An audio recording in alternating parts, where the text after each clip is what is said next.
दोस्तों, कैसे हैं आप सभी। आशा करता हूँ बहुत ही अच्छे होंगे। इस वीडियो में हम आपके लिए लेकर आए टॉप 30 जीके जीएस प्रश्न। ये ऐसे प्रश्न हैं जो बार बार एग्जाम में पूछते हैं, तो हर क्वेश्चन बहुत ही इंपॉर्टेंट है। चलिए वीडियो की शुरुआत करते हैं। वीडियो के अंत में फीडबैक जरूर दीजिएगा, टोटल आपके कितने क्वेश्चन सही हैं और वीडियो कैसा लगा। चलिए देखते हैं पहला क्वेश्चन क्या पूछा है आपसे। पहला क्वेश्चन पूछा, एक वर्ष में लोकसभा के कितने सत्र होते हैं। एक वर्ष में लोकसभा के कितने सत्र होते हैं, यह आपसे पूछा है। तो जिस किसी भी प्रश्न का राइट आंसर पता है तो वीडियो को पॉज करिए, राइट आंसर कमेंट बॉक्स में लिख दीजिए। चलिए इसका राइट आंसर आप लोग कमेंट बॉक्स में लिख दीजिए। तो राइट आंसर जो हो जाएगा वो हो जाएगा ऑप्शन डी। एक वर्ष में लोकसभा के 3 सत्र होते हैं। ये सत्र कब कब होते हैं, तो ये सत्र होते हैं बजट सत्र। बजट सत्र जो होता है फरवरी से मई माह के बीच में होता है। दूसरा जो होता है मानसून सत्र, जो जुलाई अगस्त में होता है। तीसरा होता है शीतकालीन सत्र, जो कि नवंबर दिसंबर में होता है। और बात करें लोकसभा का, तो लोकसभा संसद का निम्न सदन है और लोकसभा के सदस्यों की अधिकतम संख्या जो है वह 550 है। ये पॉइंट भी ध्यान रखिएगा। तो लोकसभा के इस प्रश्न से लोकसभा के तीन तीन सत्र होते हैं, बजट सत्र, मानसून सत्र और शीतकालीन सत्र। चलते हैं अगले प्रश्न की ओर। अगला प्रश्न देखते हैं क्या पूछा है आपसे। अगला प्रश्न पूछा है, रेड क्लिफ रेखा किन दो देशों के बीच की अंतरराष्ट्रीय सीमा रेखा। यह आपसे पूछा है। रेड क्लिफ रेखा जो है किन दो देशों के बीच की अंतरराष्ट्रीय सीमा रेखा है, यह आपसे पूछा है। तो राइट आंसर जो हो जाएगा वो हो जाएगा ऑप्शन बी, भारत और पाकिस्तान। भारत और पाकिस्तान के बीच रेड क्लिफ रेखा है। रेड क्लिफ रेखा भारत और पाकिस्तान देशों के बीच की अंतरराष्ट्रीय सीमा रेखा है। कुछ प्रमुख अंतरराष्ट्रीय सीमा रेखा की बात करें तो रेड क्लिफ रेखा अभी हम लोग पढ़ रहे हैं भारत और पाकिस्तान के बीच में है। मैकमोहन रेखा, यह भी एग्जाम में पूछता है, तो मैकमोहन रेखा जो है भारत और चीन के बीच में है। डूरंड रेखा की बात करें तो डूरंड रेखा जो है पाकिस्तान और अफगानिस्तान के बीच में, यह भी ध्यान रखिएगा। चलते हैं अगले प्रश्न की ओर, देखते हैं अगला प्रश्न क्या पूछा है आपसे। अगला प्रश्न जो पूछा है वह पूछा है, भारत में सबसे पुराना उच्च न्यायालय कौन सा है। यह एग्जाम में पूछता है क्वेश्चन, भारत में सबसे पुराना उच्च न्यायालय कौन सा है। चलिए राइट आंसर आप लोग कमेंट बॉक्स में लिख दीजिए। तो राइट आंसर जो हो जाएगा वो हो जाएगा ऑप्शन डी, कलकत्ता उच्च न्यायालय जो है भारत में सबसे पुराना उच्च न्यायालय है। कोलकाता उच्च न्यायालय भारत का प्राचीनतम उच्च न्यायालय है। इसकी स्थापना 1 जुलाई 1862 को हाई कोर्ट्स एक्ट 1861 के अंतर्गत की गई थी। इसका अधिकार क्षेत्र पश्चिम बंगाल एवं अंडमान निकोबार द्वीप तक है। वर्तमान में जो कुल उच्च न्यायालय की संख्या है यह भी पूछता है, तो वर्तमान समय कुल उच्च न्यायालय की संख्या 25 है, राज्यों की संख्या 28 है और केंद्र शासित प्रदेशों की संख्या 8 है। ये सब पॉइंट भी ध्यान रखिएगा। सिंपल सिंपल ये सारे क्वेश्चंस पूछ सकते हैं आपसे एग्जाम में। चलते देखते हैं अगला प्रश्न क्या पूछा है आपसे। अगला प्रश्न पूछा है, निम्न में से कौन सी पृथ्वी के वायुमंडल की सबसे निचली परत है। निम्न में से कौन सी पृथ्वी के वायुमंडल की सबसे निचली परत है। चलिए राइट आंसर आप लोग कमेंट बॉक्स में लिख दीजिए। तो राइट आंसर जो हो जाएगा वो हो जाएगा ऑप्शन डी, क्षोभ मंडल। क्षोभ मंडल पृथ्वी के वायुमंडल की सबसे निचली परत है। वायुमंडल को 5 परतों में बांटा जाता है। पहला होता है क्षोभ मंडल। क्षोभ मंडल या वायुमंडल की सबसे निचली परत है। इसकी ऊंचाई लगभग सतह से 18 किलोमीटर, तो ये सबसे निचली सतह होती है जिसकी ऊंचाई 18 किलोमीटर से होता है। इसके बाद आता है आपका समताप मंडल। समताप मंडल क्षोभ मंडल के ठीक ऊपर होता है और 50 किलोमीटर की ऊंचाई तक होता है। इसके बाद आता है मध्य मंडल। मध्य मंडल समताप मंडल के ठीक ऊपर 80 किलोमीटर की ऊंचाई तक फैला होता है। उसके बाद आता है आयन मंडल। आयन मंडल मध्य मंडल के ऊपर 80 किलोमीटर और 400 किलोमीटर के बीच में स्थित होता है। उसके बाद आता है सबसे अंतिम और सबसे ऊपर बाह्य मंडल। आयन मंडल के ऊपर के भाग, आयमंडल के ऊपर के भाग को वायुमंडल कहा जाता है। इसकी कोई निश्चित सीमा निर्धारित नहीं है। चलते हैं अगले प्रश्न की ओर, देखते हैं अगला प्रश्न क्या पूछा है आपसे। अगला प्रश्न पूछा है, केंद्रीय चमड़ा अनुसंधान संस्थान कहाँ स्थित है। केंद्रीय चमड़ा अनुसंधान संस्थान कहाँ स्थित है, यह आपसे पूछा है। तो केंद्रीय चमड़ा अनुसंधान संस्थान जो स्थित है वह चेन्नई में स्थित है। राइट आंसर हो जाएगा ऑप्शन बी, चेन्नई। चेन्नई में केंद्रीय चमड़ा अनुसंधान संस्थान स्थित है। प्रमुख अनुसंधानों की बात करें तो भारतीय कृषि अनुसंधान संस्थान जो है नई दिल्ली में स्थित है। भारतीय पेट्रोलियम संस्थान जो स्थित है देहरादून में स्थित है। भारतीय मौसम विज्ञान संस्थान जो स्थित है नई दिल्ली में स्थित है। भारतीय खगोल संस्थान जो स्थित है बेंगलुरु में स्थित है। केंद्रीय चावल अनुसंधान संस्थान पूछता है, तो केंद्रीय चावल अनुसंधान संस्थान जो है कटक में है। केंद्रीय आलू अनुसंधान संस्थान जो है शिमला में है। केंद्रीय विद्युत अनुसंधान संस्थान जो है बेंगलुरु में है। ये सब पॉइंट भी ध्यान रखिएगा। चलते हैं अगले प्रश्न की ओर, देखते हैं अगला प्रश्न क्या पूछा है आपसे। अगला प्रश्न पूछा है, लंदन में आयोजित प्रथम गोलमेज सम्मेलन के दौरान ब्रिटिश प्रधानमंत्री कौन थे। लंदन में आयोजित प्रथम गोलमेज सम्मेलन के दौरान ब्रिटिश प्रधानमंत्री कौन थे। तो इसका जो राइट आंसर जो हो जाएगा वो जाएगा ऑप्शन डी, रैमजे मैकडोनाल्ड थे। लंदन में आयोजित प्रथम गोलमेज सम्मेलन के दौरान ब्रिटिश प्रधानमंत्री रैमजे मैकडोनाल्ड थे। भारत में संवैधानिक सुधारों पर चर्चा करने के लिए तत्कालीन ब्रिटिश प्रधानमंत्री रैमजे मैकडोनाल्ड की अध्यक्षता में 12 अक्टूबर 1930 ईस्वी में 19 जनवरी 1931 12 नवंबर 1930 से 19 जनवरी 1931 के मध्य प्रथम गोलमेज सम्मेलन लंदन में आयोजित किया गया। इस सम्मेलन में 89 प्रतिनिधियों ने भाग लिया। कांग्रेस ने इस सम्मेलन में हिस्सा नहीं लिया। तो पहला गोलमेज सम्मेलन जो कि 1930 में हुआ था, इसमें कांग्रेस के सम्मेलन में हिस्सा नहीं लिया। डॉक्टर भीमराव अंबेडकर एकमात्र ऐसे व्यक्ति हैं जिन्होंने तीनों गोलमेज सम्मेलन में शिरकत की। तो यह पॉइंट भी ध्यान रखिए कि तीनों गोलमेज सम्मेलन में भाग लेने वाले भारतीय कौन थे, तो डॉक्टर भीमराव अंबेडकर थे। दूसरा गोलमेज सम्मेलन जो हुआ वह 1931 में हुआ। तीसरा गोलमेज सम्मेलन जो हुआ 1932 में। महात्मा गांधी ने कांग्रेस प्रतिनिधि के रूप में मात्र द्वितीय गोलमेज सम्मेलन में भाग लिया। ये पॉइंट भी ध्यान रखिएगा। चलते हैं अगले प्रश्न की ओर। अगला प्रश्न पूछा है, भारत में हर साल किस दिन को राष्ट्रीय एकता दिवस के रूप में मनाया जाता है?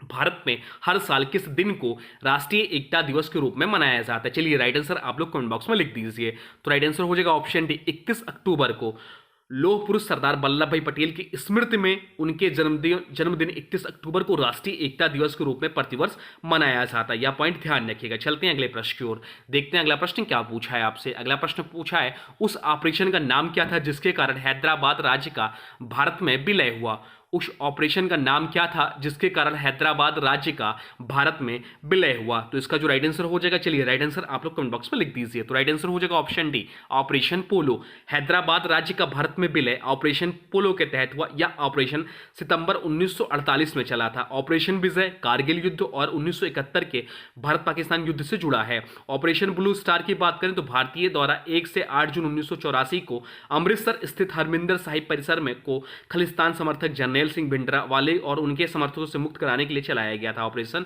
Blue star. चलते हैं अगले प्रश्न की ओर, देखते हैं अगला प्रश्न क्या पूछा है आपसे। अगला प्रश्न पूछा है, धर्मनिरपेक्ष शब्द को किस संशोधन अधिनियम के द्वारा भारत के संविधान के उद्देशिका में जोड़ा गया? धर्मनिरपेक्ष शब्द को किस संशोधन अधिनियम के द्वारा भारत के संविधान के उद्देशिका में जोड़ा गया? तो राइट आंसर जो हो जाएगा वो हो जाएगा ऑप्शन है, 42वां संशोधन अधिनियम। धर्मनिरपेक्ष शब्द को 42वां संविधान संशोधन अधिनियम के द्वारा भारत के संविधान के उद्देशिका में जोड़ा गया। 42वां संविधान संशोधन 1976 में सबसे महत्वपूर्ण संशोधन है। इसे लघु संविधान के रूप में भी जाना जाता है। इसके संशोधन द्वारा संविधान के उद्देशिका में समाजवादी, धर्मनिरपेक्ष तथा अखंडता ये 3 नए शब्द जोड़े गए। ये सब पॉइंट ध्यान रखिए। चलते हैं अगले प्रश्न की ओर, देखते हैं अगला प्रश्न क्या पूछा है आपसे। अगला प्रश्न पूछा है, निम्नलिखित में से किस शहर को the queen of the Arabian sea के नाम से जाना जाता है? निम्नलिखित में से किस शहर को the queen of the Arabian sea के नाम से जाना जाता है? तो राइट आंसर जो हो जाएगा वो हो जाएगा ऑप्शन डी, कोच्चि शहर को। कोच्चि शहर को the queen of the Arabian sea के नाम से जाना जाता है। एक आपसे पूछा 7 टापुओं का नगर, तो 7 टापुओं का नगर जो है मुंबई को कहा जाता है, भारत का पेरिस जो कहा जाता है वह जयपुर को कहा जाता है। अंतरिक्ष का शहर किसे कहा जाता है ये आपसे पूछता है, तो अंतरिक्ष का शहर जो कहा था बेंगलुरु को कहा जाता है। नवाबों का शहर लखनऊ को कहा जाता है। ये पॉइंट ध्यान रखिएगा। चलते हैं अगले प्रश्न की ओर, देखते हैं अगला प्रश्न क्या पूछा है आपसे। अगला प्रश्न पूछा है, इनमें से कौन सी भाषा अभी तक भारत की शास्त्रीय भाषा नहीं है? इनमें से कौन सी भाषा अभी तक भारत की शास्त्रीय भाषा नहीं है? तो राइट आंसर जो हो जाएगा वो हो जाएगा ऑप्शन डी, मराठी भाषा जो है वह शास्त्रीय भाषा नहीं है। वर्तमान में 6 भाषाओं को वर्ष 2014 तक वर्ष 2014 तक शास्त्रीय भाषा का दर्जा प्रदान किया गया, जो इस प्रकार है। तमिल को 2004 में, संस्कृत को 2005 में, कन्नड़ को 2008 में, तेलुगु को 2008 में, मलयालम को 2013 में तथा उड़ीसा को 2014 में। तो 2014 तक 6 भाषाओं को शास्त्रीय भाषा का दर्जा मिल चुका है। चलते हैं अगले प्रश्न की ओर, देखते हैं अगला प्रश्न क्या पूछा है आपसे। अगला प्रश्न पूछा है, भारतीय पुरातत्व सर्वेक्षण का मुख्यालय कहाँ स्थित है? भारतीय पुरातत्व सर्वेक्षण का मुख्यालय कहाँ स्थित है? तो राइट आंसर कमेंट बॉक्स में बता दीजिए। तो राइट आंसर हो जाएगा ऑप्शन बी, नई दिल्ली में स्थित है। भारतीय पुरातत्व सर्वेक्षण का मुख्यालय नई दिल्ली में स्थित है। भारतीय पुरातत्व सर्वेक्षण की स्थापना जो हुई थी 1861 में हुई थी। 1861 में सर अलेक्जेंडर कनिंघम द्वारा इसका जो हुआ था स्थापना हुआ था। चलते हैं अगले प्रश्न की ओर, देखते हैं अगला प्रश्न क्या पूछा है आपसे। अगला प्रश्न पूछा है, भारत में केंद्रीय औद्योगिक सुरक्षा बल की स्थापना किस वर्ष हुई थी? भारत में केंद्रीय औद्योगिक सुरक्षा बल की स्थापना कब हुई थी? तो यह हुई थी 1969 में। 1969 में इसरो की भी स्थापना हुई थी, यह भी ध्यान रखिएगा। तो केंद्रीय औद्योगिक सुरक्षा बल की बात हो रही है, जिसका फुल फॉर्म होता है CISF, जिसका full form central industrial security force. इसकी स्थापना 10 मार्च 1969 को हुआ। मुख्यालय जो है नई दिल्ली में है और मोटो है जो है इसका जो मोटो है वो लोग आप लोग कमेंट बॉक्स में बताइएगा। तो स्थापना जो हुआ वो 1969 में हुआ। चलते हैं अगले प्रश्न की ओर, देखते हैं अगला प्रश्न क्या पूछा है आपसे। अगला प्रश्न पूछा है लखनऊ में 1857 के विद्रोह का नेतृत्व किसने किया था। लखनऊ में 1857 के विद्रोह का नेतृत्व किसने किया था यह आपसे पूछा है। तो राइट आंसर जो हो जाएगा वो हो जाएगा ऑप्शन बी, बेगम हजरत महल ने। लखनऊ में 1857 के विद्रोह का नेतृत्व जो किया था बेगम हजरत महल ने किया था। ताप्या टोपे ने कानपुर से नेतृत्व किया था, बेगम हजरत ने लखनऊ से किया था। कुंवर सिंह आरा बिहार से, नाना साहब जो कानपुर से, रानी लक्ष्मीबाई झांसी से, ये सब 1857 की क्रांति के प्रमुख नेतृत्व करता थे। चलते हैं अगले प्रश्न की ओर, देखते हैं अगला प्रश्न क्या पूछा है आपसे। अगला प्रश्न पूछा है सार्क का विस्तृत रूप क्या है। सार्क का विस्तृत रूप क्या है यह आपसे पूछा है। तो सार्क जो विस्तृत रूप है वह है south Asian association for regional corporation, यह सार्क का फुल फॉर्म है। तो राइट आंसर हो जाएगा ऑप्शन बी, सार्क, जिसका फुल फॉर्म होता है south Asian association for regional corporation, क्षेत्रीय सहयोगी दक्षिण एशियाई संघ। स्थापना हुआ था 8 दिसंबर 1985 को ढाका में। हेडक्वार्टर है काठमांडू नेपाल में। और वर्तमान सदस्य देश है मालदीव, पाकिस्तान, बांग्लादेश, इंडिया, भूटान, नेपाल, श्रीलंका, अफगानिस्तान। चलते हैं अगले क्वेश्चन की ओर। अगला क्वेश्चन पूछा पहली पंचवर्षीय योजना कब शुरू हुई थी।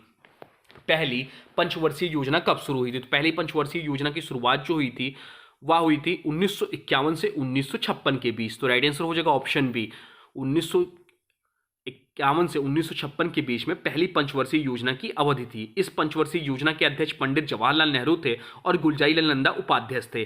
प्रथम पंचवर्षीय योजना का आदर्श हुआ कृषि का विकास था। पहली पंचवर्षीय योजना कुछ संसाधनों के साथ हैरोल्ड डोमर मॉडल पर आधारित था। चलते हैं अगले प्रश्न की ओर, देखते हैं अगला प्रश्न क्या पूछा है आपसे। अगला प्रश्न पूछा इनमें से किस भारतीय महिला ने गांधी जी के साथ द्वितीय गोलमेज सम्मेलन में भाग लिया।